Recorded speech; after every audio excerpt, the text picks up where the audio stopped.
अस्सलाम वालेकुम वरहमतुल्लाहि वबरकातुहू।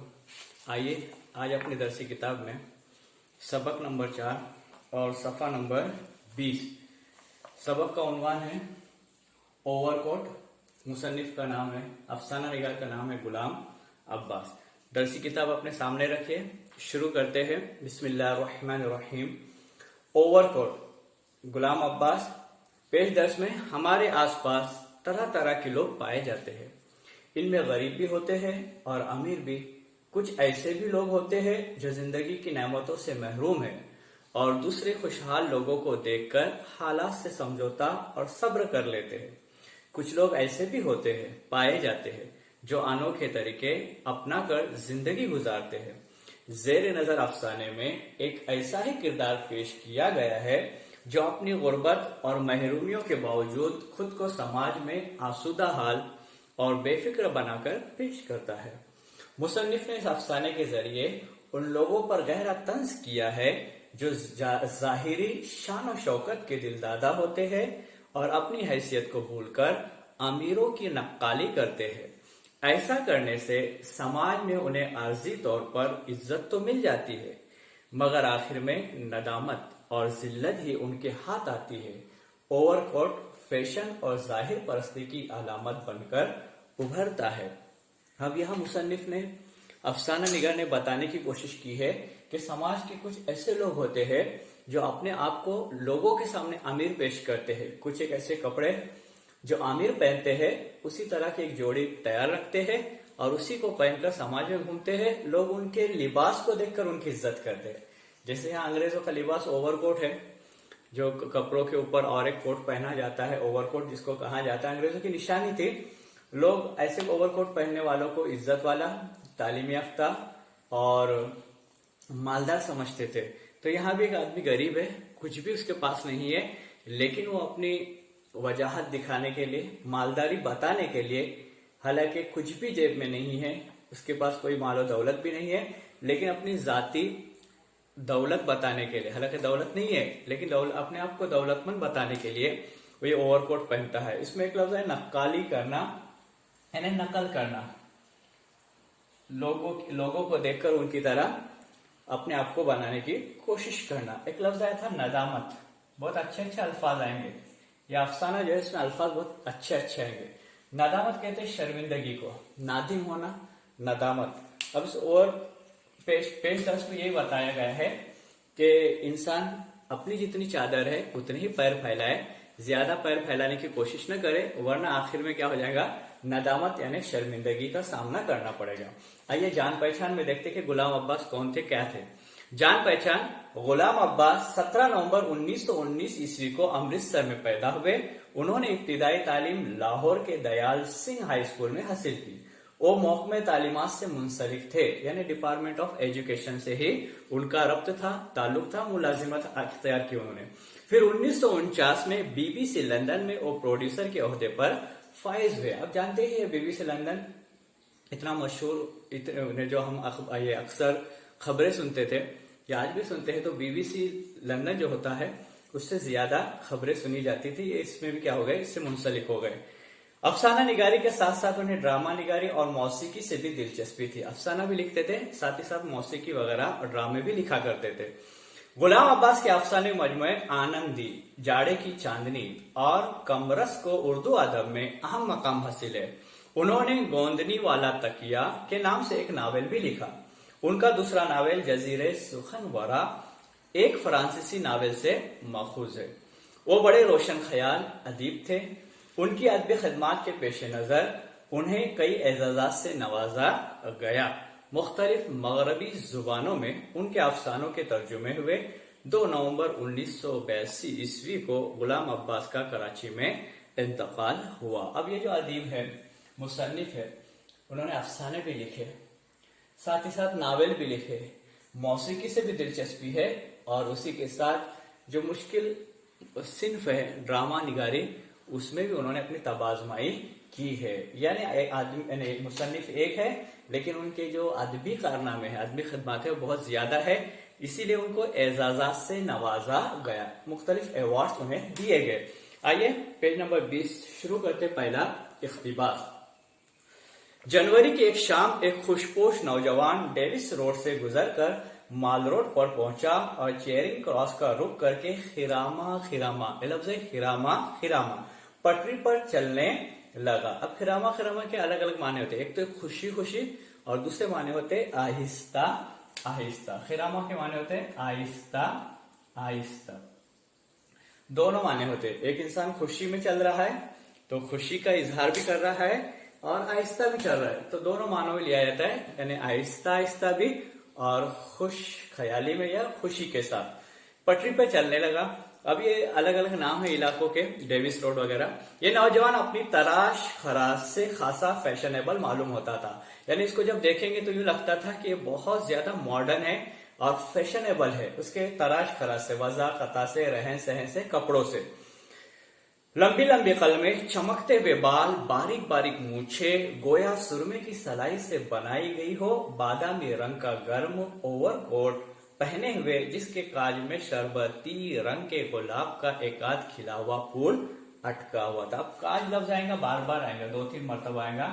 तो काज के माने होते मफलर। अक्सर आदत रहती है कई लोगों को गले में मफलर लटकाते हैं, चाहे सर्दी का मौसम हो या न हो, लेकिन यहाँ जाड़े का मौसम है, सर्दी का मौसम है। एक नौजवान रास्ते पे निकला है। अब यही जो आदमी है अपने आप को समाज में बड़ा बनाने की कोशिश कर रहा है, हालांकि दुनियावी एतबार से उसके पास कोई माल दौलत नहीं है। और ये मंजरकशी की जा रही है उस आदमी की, जो आदमी क्या कर रहा है, शाम में टहलने के लिए निकला है, लेकिन सिर्फ ये बताने के लिए निकला है कि मैं भी इज्जतदार और मालदार और बड़े घराने का आदमी हूं। उसके बाद सर पर सब फेल्ड हेट एक खास अंदाज से टेरी रखी हुई है, सर पे एक टोपी रखी हुई है, टेने टोपी, और एक अलग अंदाज से स्टाइलिश, जिसको आप कहेंगे अलग अंदाज से फैशनेबल रखी हुई है। और वो भी कैसे रखी हुई, टेरी रखी हुई, बागपन। सफेद रंग का गुलोबंद गले के गिर्द लिपटा हुआ था। गुलोबंद के माने ही मफलर होते हैं, हमने कांच के माने मफलर लेते हैं, लेकिन गुलोबर के माने क्या होते हैं, गुलोबंद के माने होते हैं मफलर। गले के अतराफ में बंधा हुआ तो उसको क्या कहा जाता है, गुलोबंद कहा जाता है, और मफलर कहा जाता है उसे। तो लिपटा हुआ, एक हाथ कोट की जेब में, दूसरे में बेत की एक छोटी छड़ी पकड़े हुए, जिसे कभी कभी मजे में आके घुमाने लगता है। अब ये पूरा जो इक्तिबास है वो इस बात की वजाहत करता है, इस बात को बयान करता है कि जो आदमी अपने आप को समाज को में बड़ा बताने की कोशिश कर रहा है, उसकी रहन सहन और उसके अंदाजे बया, उसके उसलूब, उसके चलने का अंदाज, उसके पहने हुए कपड़े और तमाम चीजों को यहाँ बयान किया गया है। उसकी वजाकता, सबसे अच्छा लग जाएगा उसके लिए, वजाकता यहाँ बयान की गई है। उसके बाद यह हफ्ते की शाम थी, लफ्ज है हफ्ता। अब हफ्ता किसे कहेंगे, हफ्ता कहा जाता है शनिचर को। शनिचर को क्या कहते हैं, हफ्ता कहा जाता है। तो शनिचर की शाम थी। उसके बाद भरपूर जाड़े का जमाना, जाड़ा यानी सर्दी का मौसम था। सर्द और तुंद हवा किसी तेज धार की तरह जिस्म पर आके लगती थी। तुंद लफ्ज है तुंद, तुंद कहा जाता है तेज को। बहुत ज्यादा तेज हवाएं चल रही थी और ऐसे में ये इंसान सर्दी के मौसम में बाहर निकला है और चल रहा है।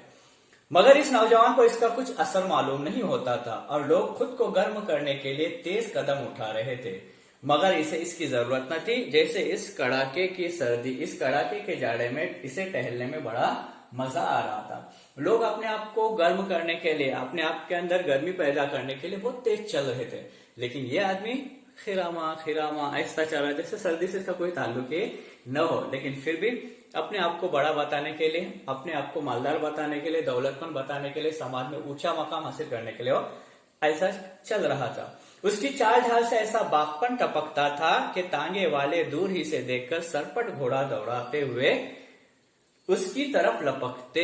अब जब बड़ा आदमी नजर आता है, दौलतमंद आदमी नजर आता है, तो आज के दौर में टैक्सी वाले, आज के दौर में रिक्शा वाले, ऑटो वाले, और उस दौर में घोड़ा गाड़ी वाले, जो घोड़ा गाड़ी लेके घूमते थे तो दौड़ते हुए आते थे। अब इनकी चाल में, इनके ढाल में ऐसा बागपन था।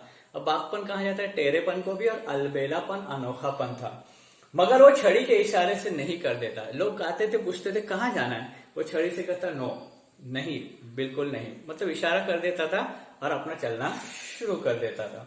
एक खाली टैक्सी भी आकर उसे देखकर रुकी, मगर उसने नो थैंक यू क्या कहा, नो थैंक यू, कोई जरूरत नहीं है, मैं पैदल ही चलूंगा। टैक्सी भी आके रुकी थी, कहकर उसे भी टाल दिया।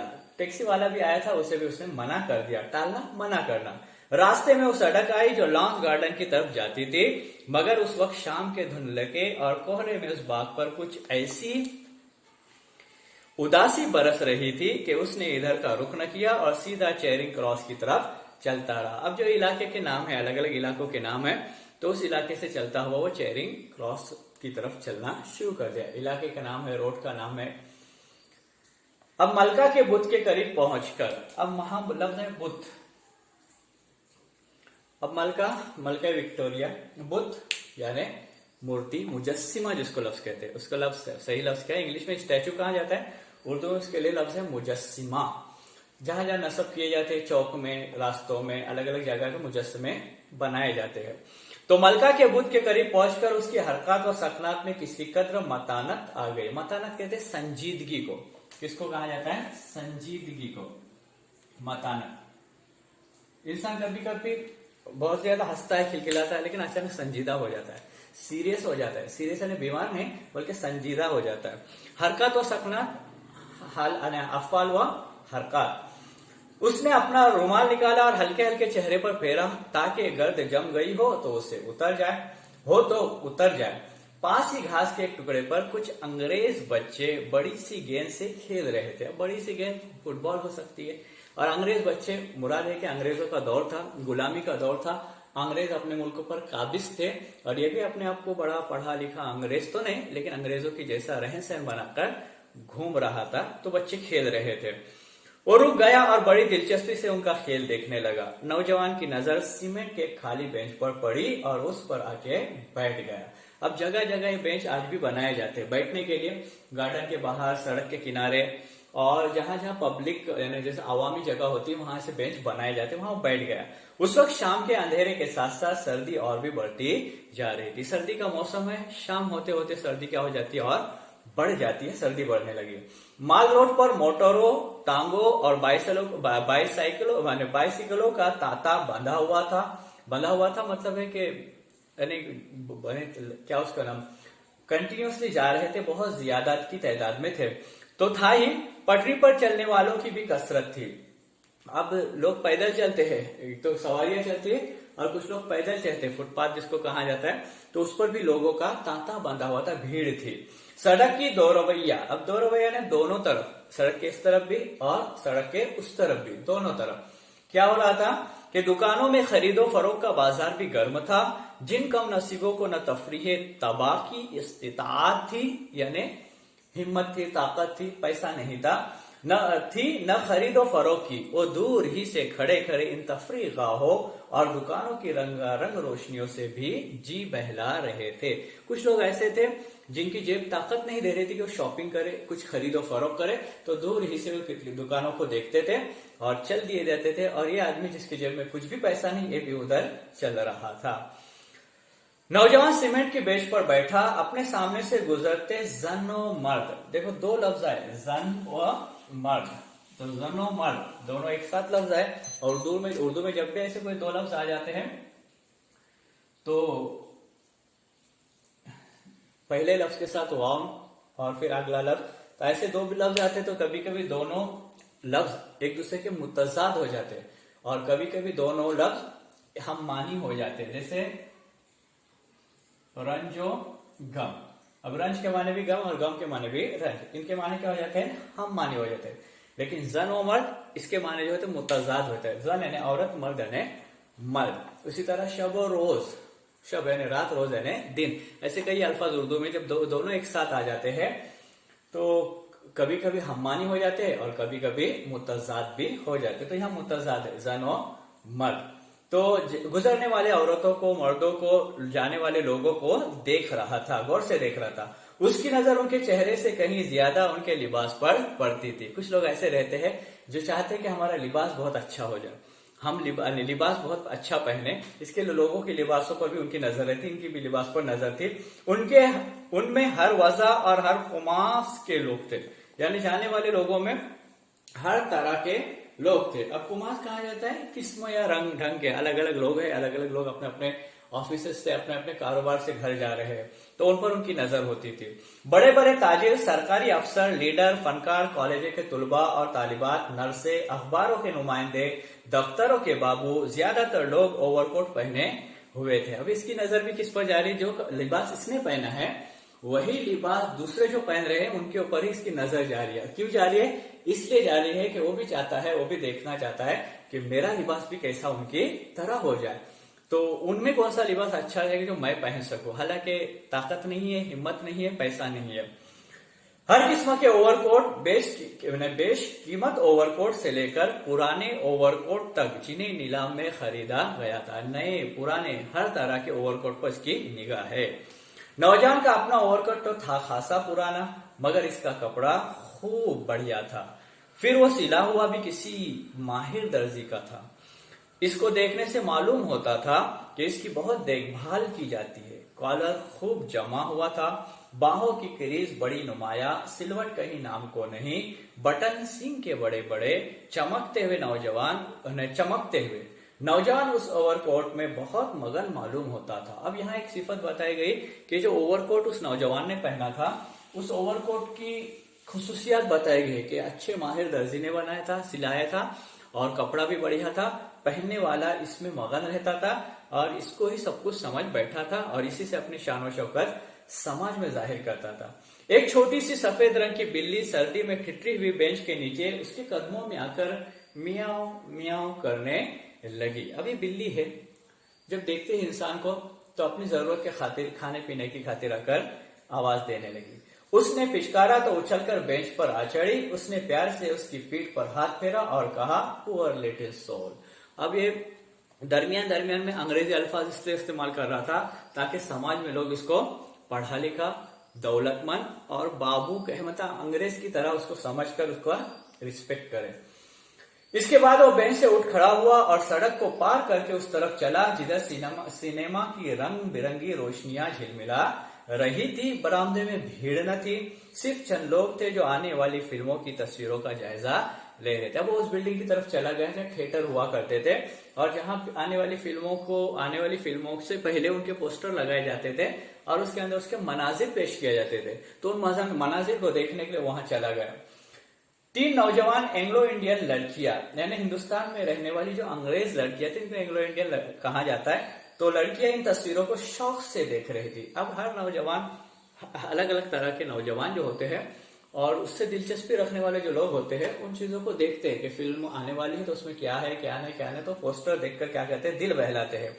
तो उनको देख रही थी एक खास शान इस्तगना के साथ। वो भी उनके साथ साथ मगर मुनासिब फासले से उन तस्वीरों को देखता रहा। अब ये भी आदमी वहां उसमें शामिल हुआ और ऐसा अलग ही अंदाज में उन तस्वीरों को देखने लगा, जैसे कोई और भी देखता है वो खुद भी देखने लगा, शौक से देखने लगा। एक खास शान इस्तगना के साथ वो भी उनके साथ साथ मगर मुनासिब फासले से उन तस्वीरों को देखता रहा।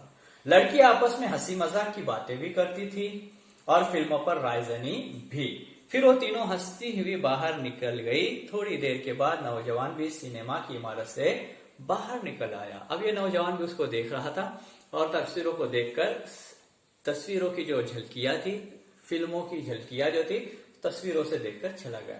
अब 7 बज चुके थे, शाम का वक्त था, बिल्कुल अंधेरा होना शुरू हो चुका था, 7 बज चुके थे। अब नौजवान का अगला काम या अगली सिमत, और वो माल रोड की पटरी पर फिर पहले की तरह मटर गश्त करता हुआ चला जा रहा था। मटर गश्त करना, घूमना फिरना, टहलना, लेकिन यहाँ मुराद मटर गश्त से मुराद ये है कि बगैर मकसद के घूमना।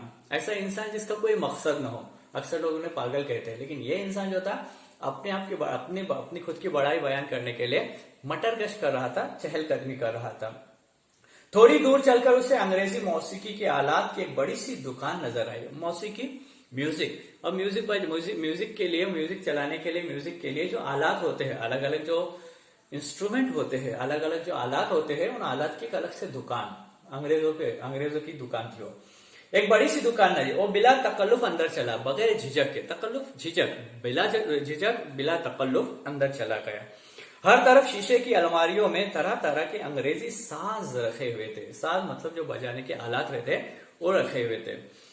एक हस्पानेवी गिटार पर जो एक खूंटी से टंगी हुई थी। गिटार जो बजाते हैं वो गिटार एक खूंटी से, पुराने जमाने में खूंटियां होती थी, अब के जमाने में कील होती है, तो वैसी खूंटी पर टंगी हुई थी। नौजवान ने नापतेदाना नजर डाली, उसके साथ कीमत का जो टिकट लटक रहा था। जो उसको देखा और जो टिकट लगा, नापतेदाना बना है नापित से और नाकिद बना है तनकीद से। किससे बना है?